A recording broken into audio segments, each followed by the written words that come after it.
کچھ گناہ نہیں، اور نہ اپنے بیٹوں سے اور نہ اپنے بھائیوں سے اور نہ اپنے بھتیجوں سے اور نہ اپنے بھانجوں سے، نہ اپنی سی خواتین سے اور نہ اپنے باندی غلاموں سے۔ اور اے خواتین، اللہ سے ڈرتی رہو، بے شک اللہ ہر چیز سے واقف ہے۔ اللہ اور اس کے فرشتے اس پیغمبر صلی اللہ علیہ وآلہ وسلم پر درود بھیجتے ہیں۔ مومنو، تم بھی ان پر درود بھیجو اور خوب سلام بھیجا کرو۔ جو لوگ اللہ اور اس کے پیغمبر صلی اللہ علیہ وآلہ وسلم کو اذیت پہنچاتے ہیں، ان پر اللہ دنیا اور آخرت میں لعنت کرتا ہے، اور ان کے لیے اس نے ذلیل کرنے والا عذاب تیار کر رکھا ہے۔ اور جو لوگ مومن مردوں اور مومن عورتوں کو ایسے کام کی تہمت سے جو انہوں نے نہ کیا ہو ایذا دیں، تو انہوں نے بہتان کا اور کھلے گناہ کا بوجھ اپنے سر پر رکھا۔ اے پیغمبر صلی اللہ علیہ وآلہ وسلم، اپنی بیویوں اور بیٹیوں اور مسلمانوں کی عورتوں سے کہہ دو کہ باہر نکلا کریں تو اپنے چہروں پر چادر لٹکا کر گھونگھٹ نکال لیا کریں۔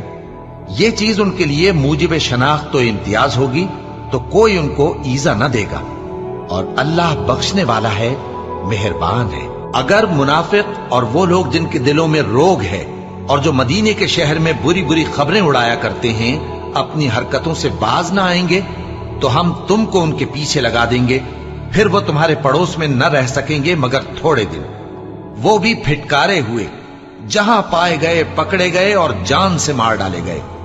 جو لوگ پہلے گزر چکے ہیں ان کے بارے میں بھی اللہ کی یہی عادت رہی ہے، اور تم اللہ کی عادت میں تغیر و تبدل نہ پاؤ گے۔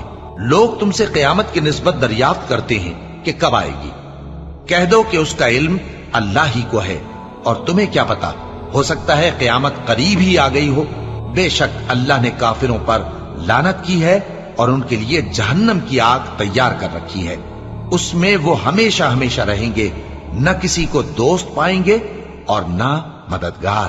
جس دن ان کے چہرے آگ میں الٹ پلٹ کیے جائیں گے تو کہیں گے اے کاش ہم اللہ کی فرما برداری کرتے اور رسول صلی اللہ علیہ وآلہ وسلم کا حکم مانتے، اور کہیں گے کہ اے ہمارے پروردگار، ہم نے اپنے سرداروں اور بڑوں کا کہا مانا تو انہوں نے ہم کو رستے سے بھٹکا دیا۔ اے ہمارے پروردگار، ان کو دگنا عذاب دے اور ان پر بڑی لعنت کر۔ مومنو، تم ان لوگوں جیسے نہ ہونا جنہوں نے موسیٰ کو عیب لگا کر رنج پہنچایا تو اللہ نے ان کو بے عیب ثابت کر دیا، اور وہ اللہ کے نزدیک آبرو والے تھے۔ مومنو، اللہ سے ڈرا کرو اور بات سیدھی کہا کرو، وہ تمہارے سب کام سنوار دے گا اور تمہارے گناہ بخش دے گا۔ اور جو شخص اللہ اور اس کے رسول صلی اللہ علیہ وآلہ وسلم کی فرمانبرداری کرے گا تو بے شک بڑی مراد پائے گا۔